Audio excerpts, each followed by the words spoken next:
하루 평균 250명, 올해 피해액 3천억 원. 이게 무슨 숫자인지 아십니까? 바로 중고거래 사기 피해 통계입니다. 더 무서운 사실은 그 피해자의 상당수가 바로 우리 50대, 60대라는 점입니다. 편리해서 쓰던 그 앱이 이제 우리 세대의 노후 자금을 노리는 사기의 온상이 되었습니다. 수원에 사는 58세 김성호 씨도 나는 아니겠지라고 생각했습니다. 하지만 멀쩡해 보이던 프로필을 믿고 골프채값 35만 원을 보낸 순간 상대는 계정을 삭제하고 잠적했습니다. 설마 나 같은 사람을 노릴 줄은 몰랐다. 는 그의 후회. 이게 남의 일일까요? 사기꾼들은 우리가 온라인 거래에 익숙하지만 그들의 교묘한 수법에는 어둡다는 것을 정확히 알고 있습니다. 진짜보다 더 진짜 같은 가짜 안전 결제 링크를 보내고 온갖 이유를 대며 선입금을 유도합니다. 지금 이 영상을 보시는 순간에도 수많은 가짜 판매자가 당신을 기다리고 있습니다. 다음 피해자가 내가 되지 않으려면 그들이 어떻게 우리를 속이는지 정확히 알아야 합니다.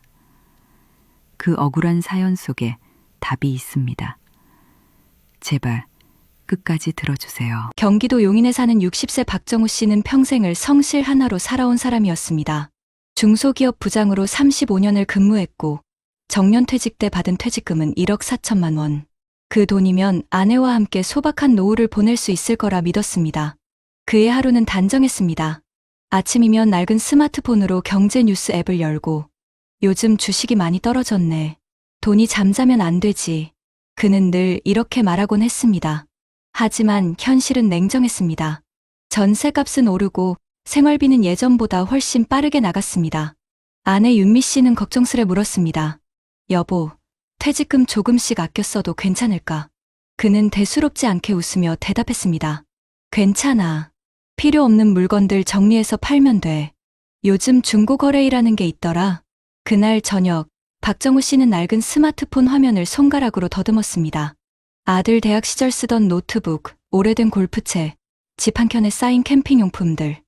이거 다 팔면 몇십만 원은 되겠네. 그의 눈빛엔 오랜만에 생활의 활기가 돌았습니다. 그렇게 시작한 중고거래는 처음엔 재미였습니다. 중고거래할 때 이모티콘 보내는 사람들 보면 다들 착하더라. 인사도 예쁘고. 그는 사람들의 말투에서 묘한 정을 느꼈습니다. 직장 동료도, 거래처도 사라진 퇴직 이후의 세상에서 박정우 씨에게 중고거래는 새로운 연결의 세계처럼 느껴졌습니다. 그는 이것도 시대의 흐름이야라며 자부심마저 느꼈습니다. 아내는 그가 스마트폰을 들고 웃는 모습을 보며 안심했습니다. 당신 요즘 얼굴이 밝아졌네. 그 말에 박정우 씨는 낡은 스마트폰을 흔들며 자랑했습니다. 이게 다 내 사업 도구야. 나도 요즘 MZ세대처럼 거래하잖아. 하지만 그 웃음은 오래가지 않았습니다. 3월 초 어느 날 아이패드 급처라는 게시글이 눈에 들어왔습니다. 새 제품인데 반값이라니 말도 안 되는 가격이었지만 판매자는 급전이 필요해서 싸게 판다는 사정을 덧붙였습니다. 프로필 사진은 단정했고 거래 후기를 눌러보니 그는 한치의 의심도 하지 않았습니다. 이거 진짜 괜찮은 물건 같아. 사서 나중에 팔아도 남겠네. 그는 아내 몰래 45만 원을 송금했습니다. 그 순간 스마트폰 화면에 안전결제 링크를 눌러주세요라는 문구가 떴습니다. 그는 별 의심 없이 터치했습니다. 그게 시작이었습니다. 다음 날 판매자는 연락이 끊겼습니다. 입금 계좌는 이미 다른 사람 명의였고 링크는 사라졌습니다. 그는 급히 은행에 전화를 걸었지만 이미 늦었습니다. 고객님, 해당 계좌는 보이스피싱 연계 계좌로 확인됩니다. 그제야 등줄기로 식은땀이 흘렀습니다. 낡은 스마트폰을 꼭 쥔 그의 손이 떨렸습니다. 아니, 나 같은 사람을 속인다고? 그는 그날 밤 밥상 위에 숟가락을 올려놓지 못했습니다. 며칠 후 그는 중고거래 피해자 오픈 채팅방을 찾았습니다. 그곳엔 자신과 같은 사람들이 넘쳐났습니다. 50대 자영업자, 60대 은퇴 교사, 70대 택시기사까지. 하루에도 수십 명이 사기당했습니다라고 호소했습니다. 이게 나만의 일이 아니구나. 그는 분노보다 허탈함이 더 컸습니다. 아내는 무겁게 물었습니다. 여보, 그 돈 돌려받을 수는 없는 거야? 그는 대답 대신 낡은 스마트폰을 바라봤습니다.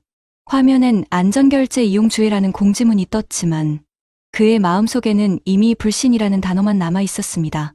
그날 이후 그는 무언가에 쫓기듯 거래를 멈추지 않았습니다. 이번엔 제대로 해야지. 잃은 돈은 다시 벌면 돼. 그는 자신에게 그렇게 주문을 걸며 또 다른 물건을 올렸습니다. 그러나 세상은 그를 기다리고 있지 않았습니다. 두 번째 거래에서도 또 다른 판매자가 등장했고 그는 선입금만 하면 내일 바로 택배 보낼게요라는 말을 믿었습니다. 이번엔 다르겠지라는 마음 하나로 그는 또 송금 버튼을 눌렀습니다. 며칠 후 결과는 같았습니다. 전화번호는 없는 번호입니다로 바뀌었고 그의 계좌에서는 총 120만 원이 사라져 있었습니다. 아내 윤미 씨는 결국 울음을 터뜨렸습니다. 당신은 왜 자꾸 사람을 믿어? 왜 그렇게 쉽게 돈을 보내? 그는 아무 말도 하지 못했습니다. 나도 잘하고 싶었어. 집에 보탬이 되고 싶었을 뿐이야. 그날 밤 낡은 스마트폰 화면엔 연결할 수 없는 번호입니다 라는 문장이 끝없이 반복되었습니다. 그는 천천히 그 화면을 내려놓으며 중얼거렸습니다. 이게 내 인생 마지막 도전이었는데 창문 밖엔 봄비가 내리고 있었습니다. 그리고 박정우 씨의 마음속에도 조용히 무너진 자존심이라는 비가 내리고 있었습니다. 박정우 씨는 그날 이후 집 밖으로 나가지 않았습니다. 낡은 스마트폰은 여전히 식탁 위에 놓여 있었지만 더 이상 알림이 울리지 않았습니다. 그에게 그 기계는 이제 세상과 자신을 단절시키는 문이 되어버렸습니다. 하루 종일 뉴스만 보던 그는 어느 날 올해 중고거래 사기 피해 8만 건 돌파라는 자막을 보고 손을 덜덜 떨었습니다. 그 숫자 속에 자신도 포함돼 있다는 걸 인정하기 싫었습니다. 다들 조심하라는데 나는 왜 그 말을 못 들은 걸까? 그는 가족에게조차 자신을 변명할 수 없었습니다. 아내 윤미 씨는 냉랭하게 말했습니다. 당신이 그렇게 꼼꼼하던 사람이었잖아. 왜 이런 일에 휘말려? 그는 조용히 대답했습니다. 나도 몰랐어. 그저 나도 뭔가 해보고 싶었을 뿐이야. 퇴직 후 그가 느낀 가장 큰 공허는 쓸모없음이었습니다. 평생 부하 직원 30명을 관리하던 부장이었지만 퇴직한 순간 누구도 그에게 연락하지 않았습니다. 이제는 직함도 자리도 존중도 사라졌습니다. 그의 하루는 단순해졌습니다. 아침엔 냉장고 문을 열고 유통기한 지난 반찬을 정리하고 점심엔 라면을 끓이며 괜찮아. 이게 다 절약이야 라고 스스로를 위로했습니다. 하지만 저녁이 되면 거실 구석의 낡은 스마트폰을 바라보며 한숨을 내쉬었습니다. 내가 이걸로 집안을 무너뜨렸구나. 그러던 어느 날 은행에서 전화가 왔습니다. 고객님, 남은 예금이 거의 없습니다. 그의 손끝이 차가워졌습니다. 중고거래 거래로 시작된 사기는 단순한 한두 건의 피해가 아니었습니다. 사기범들이 개인정보를 빼내 그의 계좌와 명의까지 이용해 추가 피해를 일으킨 것입니다. 며칠 후 경찰서를 찾은 그는 신고서를 쓰며 울먹였습니다. 제가 바보였습니다. 중고거래에서 물건을 팔다가 이렇게까지 될 줄은 몰랐어요. 경찰은 고개를 끄덕이며 말했습니다. 요즘 이런 피해가 정말 많습니다. 50대, 60대 분들이 특히 많이 당하십니다. 그 말이 이상하게도 위로처럼 들렸습니다. 나만 그런 게 아니구나라는 생각 때문이었죠. 하지만 집으로 돌아온 그는 아내가 덮어둔 은행 통장과 한 장의 메모를 보았습니다. 당신이 믿었던 세상은 변했어요. 이제는 나도, 당신도 낯선 세상에 서 있네요. 그 문장을 읽는 순간 그의 눈에서 뜨거운 눈물이 흘러내렸습니다. 며칠 후 박정우 씨는 다시 스마트폰을 들었습니다. 이번엔 거래 앱이 아니라 피해자 모임 오픈 채팅방이었습니다. 그곳엔 자신과 같은 사람들, 같은 연령대의 목소리들이 가득했습니다. 저도요. 전세보증금 날렸어요. 저는 퇴직금 일부를 잃었어요. 서로의 상처를 공유하는 그 공간은 묘하게 따뜻했습니다. 그는 조심스레 글을 올렸습니다. 저는 60살, 은퇴한 직장인입니다. 중고 거래로 100만 원 넘게 사기당했습니다. 하지만 그보다 더 큰 건 제 자존심이 무너졌다는 겁니다. 그 글엔 수십 개의 공감 표시가 달렸습니다. 저도 그래요. 저희 부모님도 당하셨어요. 사람들의 위로는 낡은 스마트폰 화면 속에서 작게 반짝였습니다. 그날 이후 그는 피해 방지 교육 봉사단체에 참여하기 시작했습니다. 자신처럼 속은 사람들에게, 그리고 속을 수도 있는 사람들에게 자신의 이야기를 직접 전했습니다. 사기꾼들은 우리가 착하다는 걸 압니다. 믿음은 좋은 거지만 경계심 없는 믿음은 죄가 될 수도 있어요.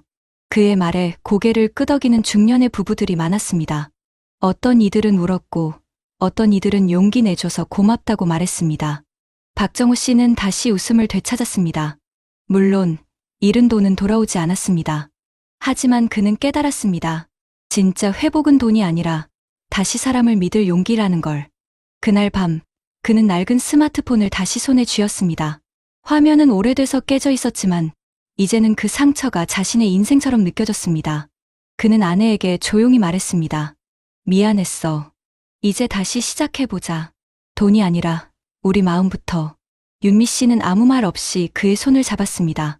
그 순간 두 사람의 눈에 서로의 지난 세월이 비쳤습니다.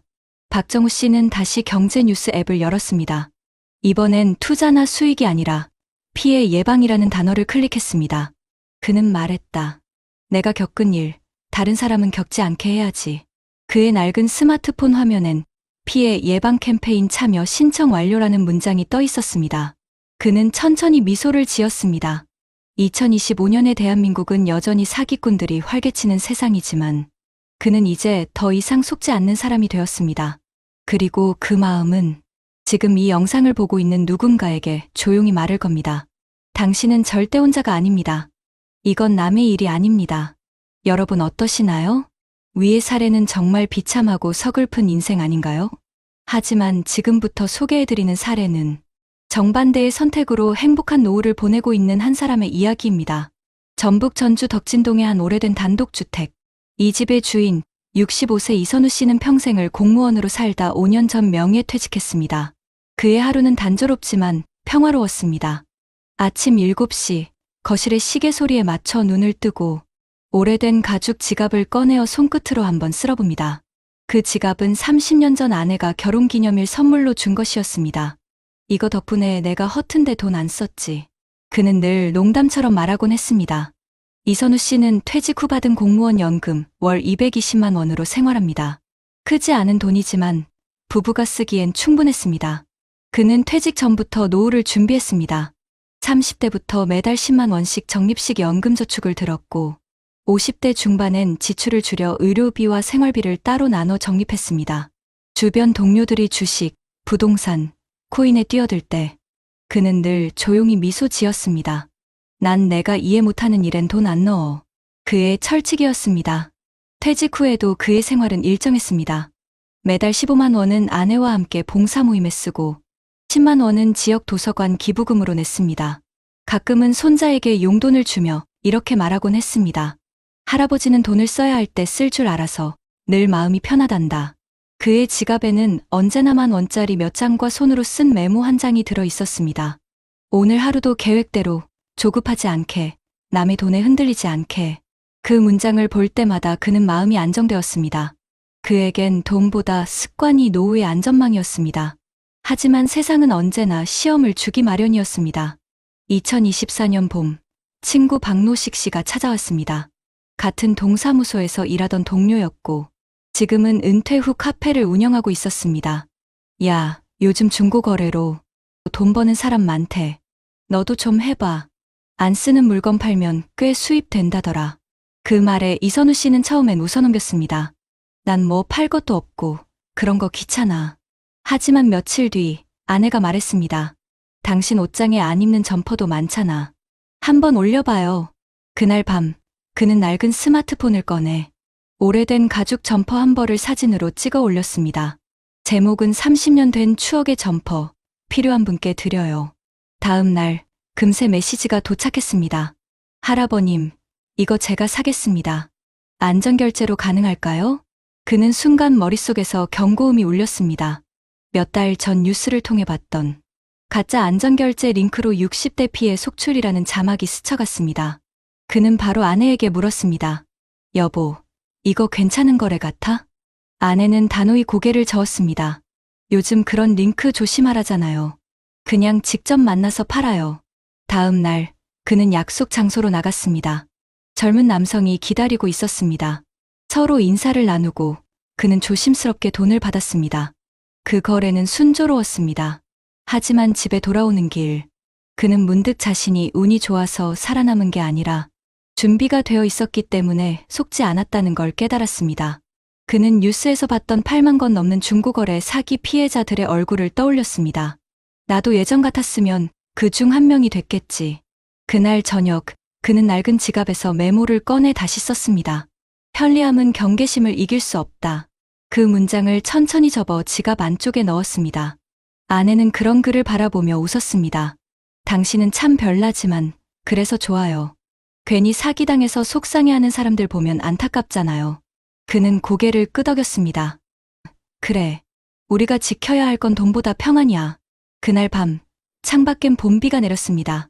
그리고 이선우 씨의 오래된 지갑 안은 지혜의 씨앗 하나가 고요히 심겨졌습니다.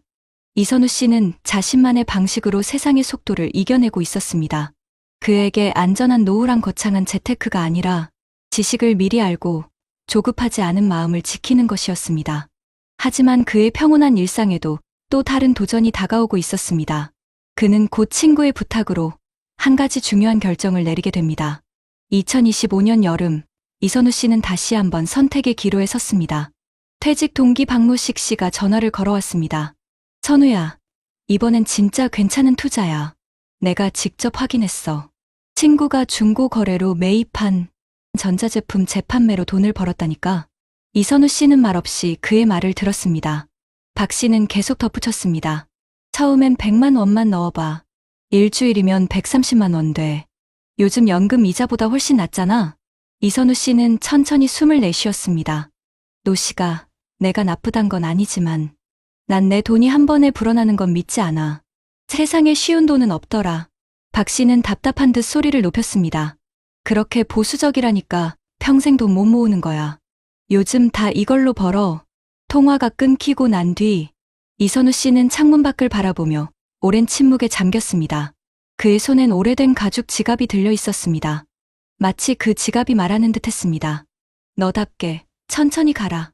그는 잠시 후 거실로 나와 아내에게 말했습니다. 여보, 나 그냥 지금처럼 살래. 돈은 모자라도 마음이 불안한 건 싫어. 아내는 조용히 미소 지었습니다. 그게 정답이에요. 우리가 여태 잘 버텼잖아요. 그날 밤, 그는 일기장에 한 줄을 썼습니다. 돈을 불리려다 인생을 잃는 사람은 많지만 인생을 지키려다 돈을 잃는 사람은 없다. 그 후 이선우 씨는 정보에 눈을 돌리기 시작했습니다. 중고거래, 사기 피해가 늘고 있다는 뉴스를 꼼꼼히 읽었고 경찰청이 만든 사이버캅 앱을 설치했습니다. 그는 동네 경로당에서 스마트폰 교육을 맡아 이 링크는 절대 누르시면 안 돼요라고 어르신들에게 알려주었습니다. 누군가가 물었습니다. 선우 형님, 그게 뭐 그렇게 중요해요? 그냥 안 쓰면 되잖아요. 그는 대답했습니다. 안 쓰면 편할 수는 있지만 세상은 변해요. 우리가 모르면 그 모름이 결국 누군가의 이익이 돼버려요. 그의 말에 사람들은 고개를 끄덕였습니다. 그는 피해 예방 모임에서 강사로 불려다니기 시작했습니다. 한 번도 사기당하지 않은 사람의 이야기라는 주제로 강연을 열었고 그의 이야기는 지역신문에도 소개되었습니다. 그가 강연에서 자주 꺼내는 물건은 늘 하나였습니다. 바로 그 오래된 가죽 지갑이었습니다. 그는 지갑을 들어 보이며 말했습니다. 이 지갑이 낡은 이유는 오래 써서가 아닙니다. 제가 욕심내지 않아서예요. 돈이 들고 나가는 길을 내가 통제할 수 있을 때 비로소 마음이 편안해집니다. 그는 60대와 70대 청중 앞에서 천천히 말을 이었습니다. 요즘 중고 거래에서 다 좋은 세상입니다. 문제는 플랫폼이 아니라 사람의 마음이에요. 이건 기회야라는 생각이 드는 순간 그게 바로 위험의 시작입니다. 사람들은 박수를 보냈습니다. 그는 여전히 소박하게 살았지만 주변 사람들은 그를 지혜로운 은퇴자라고 불렀습니다. 2025년 가을, 이선우 씨는 손자 유치원 운동회에 갔습니다. 손자의 손을 잡고 운동장에 앉은 그는 문득 생각했습니다. 이렇게 마음이 평온한 게 바로 성공이구나. 그날 저녁, 가족들과 식탁에 둘러앉은 그는 오랜만에 이야기를 꺼냈습니다. 내 친구 노식이는 결국 그 투자로 큰 돈을 잃었대. 아내는 놀란 표정으로 물었습니다. 그렇게 조심하라 했는데 결국 그렇게 됐군요. 그는 고개를 끄덕였습니다. 그래서 더 확신이 들었어. 우린 돈을 버는 게 아니라 지키는 법을 배워야 한다는 걸. 식탁 위에는 두 사람의 오래된 가죽 지갑이 나란히 놓여 있었습니다. 아내는 그 지갑을 가만히 열더니 한 장의 메모를 꺼내 그에게 건넸습니다. 당신 덕분에 나는 단 한 번도 불안하지 않았어요. 그는 미소를 지으며 말했다. 우리가 이렇게 살 수 있었던 건 서로 믿었기 때문이야. 돈보다 사람을 믿는 게 먼저였지. 창문 밖으로 저녁 노을이 물들었습니다. 그는 손자에게 조용히 말했습니다. 유진아, 돈은 물건이 아니라 마음이야. 잘 쓰는 게 버는 거야. 손자는 눈을 반짝이며 대답했습니다. 네, 할아버지. 나도 나중에 할아버지처럼 살래요. 그는 조용히 웃었습니다. 오래된 지갑 속엔 여전히 그가 적은 메모 한 장이 있었습니다. 오늘 하루도 계획대로 조급하지 않게, 남의 돈에 흔들리지 않게. 그 문장은 이제 단순한 습관이 아니라 그의 인생 철학이자 행복한 노후의 증거가 되었습니다. 그리고 이선우 씨의 이야기는 우리 모두에게 이렇게 속삭이는 듯했습니다. 진짜 부자는 더 가진 사람이 아니라 한 번도 속지 않은 사람입니다. 여러분, 우리 대한민국에서 중고거래 플랫폼을 이용한 사기 피해가 얼마나 심각한지 아시나요? 먼저 국내 통계를 보면 2023년 한 해 동안 개인 간 중고거래 사기 관련 접수 건수가 약 31만 건, 피해 금액이 약 2,500억 원에 달했다는 보도가 있습니다. 또한 경찰청이 집계한 자료에 따르면 2024년 직거래 관련 사이버 사기 발생 건수가 약 10만 건으로 나타났으며 이 중 상당수가 개인 간 거래, 범주에 해당한다고 합니다. 더욱이 2025년 상반기까지 조사된 민원 빅데이터 중 중고거래 플랫폼 이용 관련 민원이 지난 3년간 1만 건이 넘는 것으로 집계되었고 2024년 10월 한 달에만 400건 이상의 신고가 접수되었다는 통계도 나왔습니다. 이러한 수치들은 단순히 불안하다는 느낌을 넘어 우리 중년 세대가 직접적인 위협에 노출되어 있다는 사실을 보여줍니다. 국내 연구에서도 중고거래 플랫폼의 위험 요소들이 구체적으로 분석되고 있습니다. 한국형사법 무정책연구원이 발표한 한 보고서에 따르면 최근 2년간 개인 간 중고거래 이용자 중 분쟁을 경험한 비율이 약 10%, 범죄 피해를 경험한 비율이 약 7%에 달하는 것으로 나타났습니다. 특히 이 연구에서는 피해 경험이 있는 사람일수록 거래 횟수가 많고 비대면 거래를 선호하며 안전결제 시스템을 이용하지 않는 경향이 있다는 점이 지적되었습니다. 즉 거래 경험이 많아질수록 혹은 거래 방식이 비대면 위주일수록 그리고 안전결제 시스템을 거르거나 의심하는 태도를 갖고 있을수록 사기 피해 위험이 커진다는 의미입니다. 해외 연구에서도 비슷한 결과가 나왔습니다. 온라인 직거래 환경에서의 사기를 분석한 한 논문에서는 사기 매물은 주로 인기 품목 위주로 올라오며 시세보다 현저히 낮은 가격으로 제시되고 외부 링크를 유도하는 형태가 많다고 밝혔습니다. 즉, 좋은 물건이 싸게 나왔다는 유혹과 안전결제를 가장한 링크 클릭이 사기의 대표적인 조합이라는 것입니다. 이 논문에서는 또 사기 피해자 집단이 직접 대면 거래보다는 메신저를 통한 비대면 거래를 선호하는 특징을 보였다고 분석했습니다. 결국 물건을 직접 보고 거래하는 방식이 훨씬 안전하다는 결론입니다. 한편 시장 규모 자체가 폭발적으로 확대되고 있다는 점도 주목할 만합니다. 국내 스마트폰 사용자 중 약 2천만 명 이상이 중고상품 거래 앱을 사용하고 있으며 이는 전체 인구의 40% 이상이 중고거래를 하고 있다는 뜻입니다.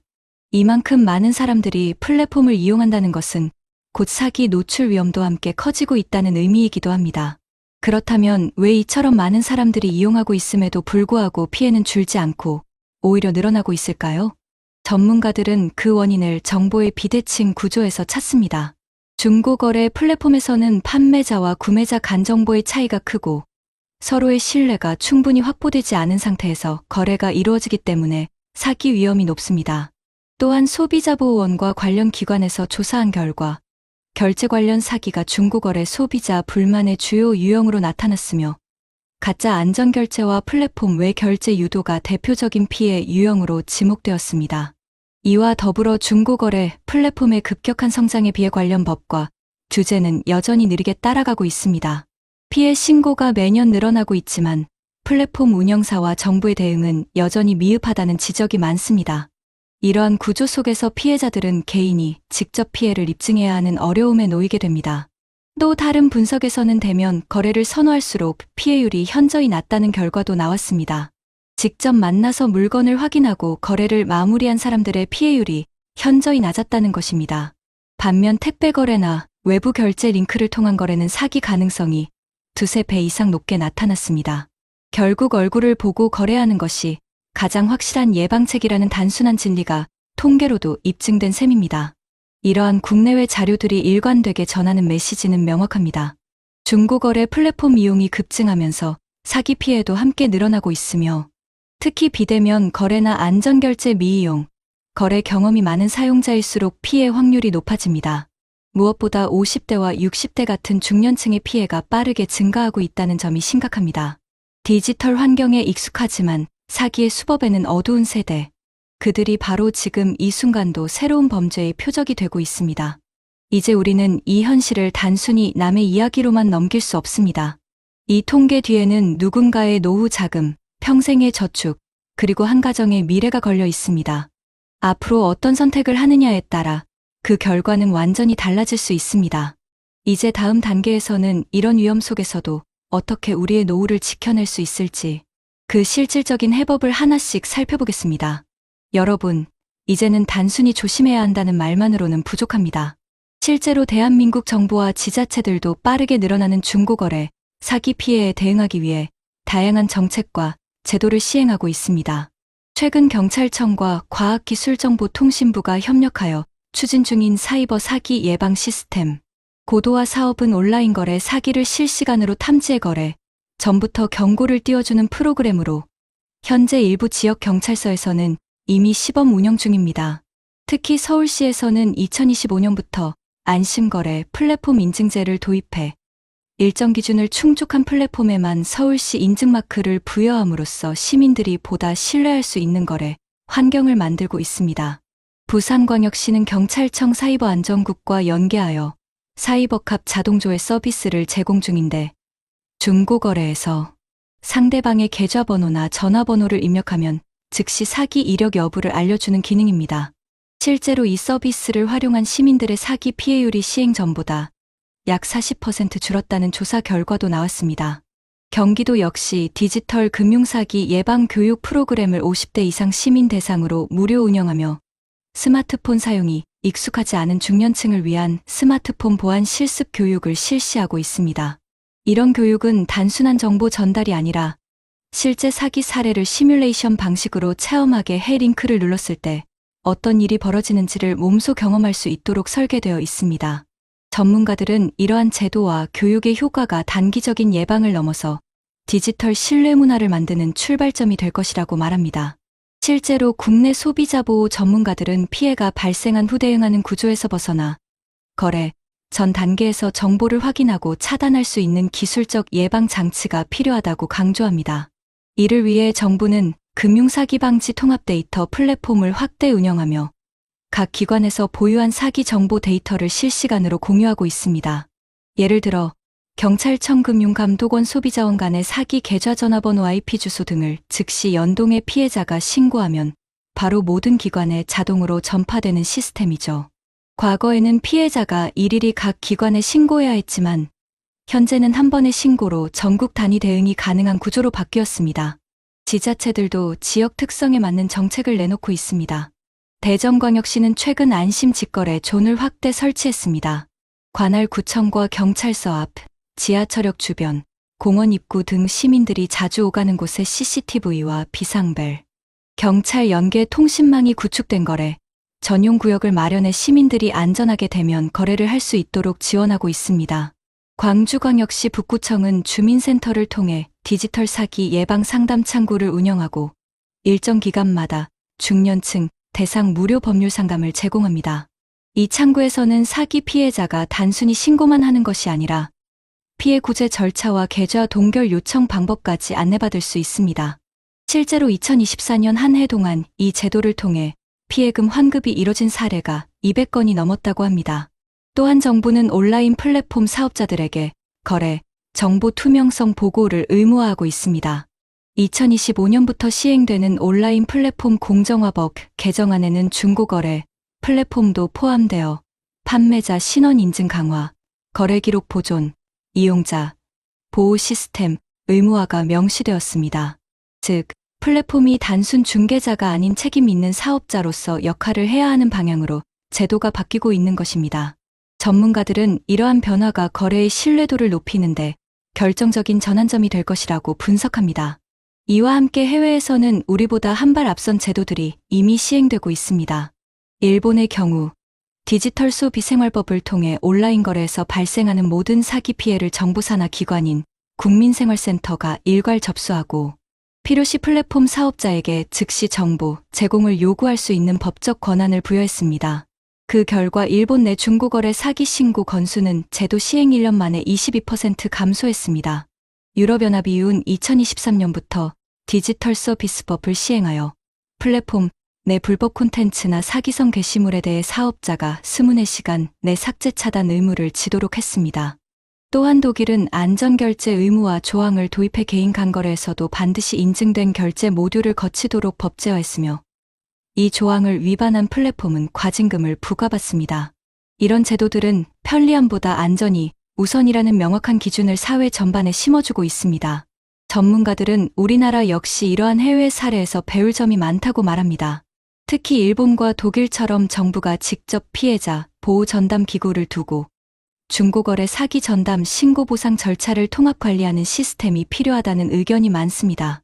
또한 중년층과 고령층의 디지털 취약성을 감안해 금융사기뿐 아니라 중고거래 사기까지 포함한 디지털 소비자 보호법 제정이 필요하다는 목소리도 커지고 있습니다. 결국 우리가 얻어야 할 교훈은 단순합니다. 정부의 제도, 지자체의 지원, 그리고 개인의 주의가 함께 작동할 때 비로소 사기는 줄어든다는 것입니다. 기술은 빠르게 발전하지만 사기 수법은 그보다 더 빠릅니다. 그러나 우리의 인식이 달라지고 제도가 현실에 발맞추기 시작한다면 더 이상 당했어요라는 말 대신 이젠 속지 않았어요라는 말이 들리는 세상이 될 겁니다. 그리고 여러분이 지금 이 영상을 보고 있다면 이미 그 변화의 첫걸음을 내디딘 겁니다. 이제는 누가 뭐래도 지혜로운 거래가 곧 지켜낸 노후라는 사실을 기억하세요. 하나는 세상을 믿다 무너졌고 하나는 세상을 의심하다 평안을 얻었다. 하나는 손끝의 클릭으로 전 재산을 잃었고 하나는 손끝의 멈춤으로 삶의 여유를 지켰다. 두 사람의 인생은 닮았지만 단 한 번의 선택이 그들의 노후를 갈라놓았다. 욕심을 붙잡은 손은 비었고 지혜를 잡은 손엔 사랑이 남았다. 그리고 우리는 그 두 손 사이에서 오늘도 묻는다. 나는 어떤 손으로 내 노후를 잡고 있을까? 여러분, 오늘 이야기의 두 주인공을 기억하시나요? 퇴직금으로 물건을 팔며 새 출발을 꿈꿨지만 가짜 결제창 하나에 인생이 무너진 박정우 씨, 그리고 같은 세대였지만 작은 지갑 하나로 평온을 지켜낸 이선우 씨. 두 사람의 차이는 단지 돈이 아니라 준비된 마음과 조급한 마음의 차이였습니다. 박정우 씨의 낡은 스마트폰엔 끝없이 울리던 거래, 알림과 사기꾼의 흔적이 남았고 이선우 씨의 오래된 지갑엔 조급하지 않게, 남의 돈에 흔들리지 않게 그 한 줄의 문장이 남았습니다. 이 두 사람의 이야기는 지금 우리 세대에게 묵직한 질문을 던집니다. 내가 가진 돈이 내 삶을 지켜주는가? 아니면 내 삶을 흔들고 있는가? 은퇴 이후의 삶은 누구에게나 낯섭니다. 오랜 직함을 내려놓고 내 이름 석자로만 살아야 하는 시간. 그 공허함 속에서 우리는 종종 무언가를 해야 한다는 불안에 쫓깁니다. 하지만 진짜 노후의 시작은 새로운 도전이 아니라 멈춤의 지혜에서 시작됩니다. 욕심은 언제나 달콤한 말로 속삭입니다. 이건 기회야. 이건 마지막 찬스야. 하지만 지혜는 조용히 말합니다. 이건 유혹이야. 아직 늦지 않았어. 어떤 목소리를 듣느냐에 따라 당신의 노후는 전혀 다른 얼굴이 됩니다. 박정우 씨가 잃은 것은 돈이 아니라 자존심이었고 이선우 씨가 지킨 것은 돈보다 마음의 평화였습니다. 그리고 이 두 사람의 선택은 지금 이 영상을 보고 있는 우리의 내일이 될 수도 있습니다. 여러분, 노후를 잘 산다는 건 큰 돈을 버는 게 아니라 작은 실수를 막는 것입니다. 지식을 쌓고 소식을 듣고 조심하는 그 마음 하나가 평생의 퇴직금을 지키는 방패가 됩니다. 정부의 정책이, 지자체의 도움과 제도가 조금씩 우리를 도와주겠지만 가장 확실한 보호막은 결국 내 스스로의 경계심과 선택입니다. 혹시 요즘 불안하신가요? 내 돈이 줄어드는 게 무섭고 새로운 세상이 낯설고 이제는 뒤처지는 기분이 드시나요? 괜찮습니다. 누구나 그랬습니다. 하지만 오늘 이 영상을 보신 여러분은 이미 속지 않는 노후로 한 걸음 더 가까워진 겁니다. 이제부터는 우리 마음속에 이선우의 지갑을 하나씩 품었으면 합니다. 그 안에는 작은 메모 한 장만 넣어두세요. 오늘 하루도 조급하지 않게, 남의 말에 흔들리지 않게. 그 문장은 여러분의 평생 보험이 될 겁니다. 노후란 인생의 마지막 계단이 아닙니다. 그동안 흘린 땀과 시간 위에 비로소 자신을 위한 삶을 쌓아가는 두 번째 봄입니다. 우리가 살아온 세월이 무너지는 게 아니라 그 세월이 이제 우리를 지켜주는 때가 온 겁니다. 오늘 이야기 속 두 사람. 한 사람은 스마트폰을 쥐고 울었고 한 사람은 지갑을 쥐고 웃었습니다. 우리의 선택이 어디에 닿을지는 지금 이 순간의 작은 판단 하나에 달려 있습니다. 여러분, 돈은 다시 벌 수 있지만 신뢰와 평안은 한 번 잃으면 되찾기 어렵습니다. 그렇기에 이제는 불안 대신 배움으로, 두려움 대신 지혜로 우리의 남은 시간을 지켜가야 합니다. 그리고 마지막으로 꼭 기억하세요. 행복한 노후는 결코 운이 아니라 준비입니다. 삶을 천천히 가꾸고 세상을 의심하되 사람을 포기하지 않는 것. 그게 바로 우리가 남겨야 할 마지막 지혜입니다. 이 이야기를 통해 마음속에 작은 울림이 남았다면 이제 그 울림을 실천으로 바꿔보세요. 우리의 노후가 더 단단해지고 서로의 인생이 따뜻하게 연결될 수 있도록 말입니다.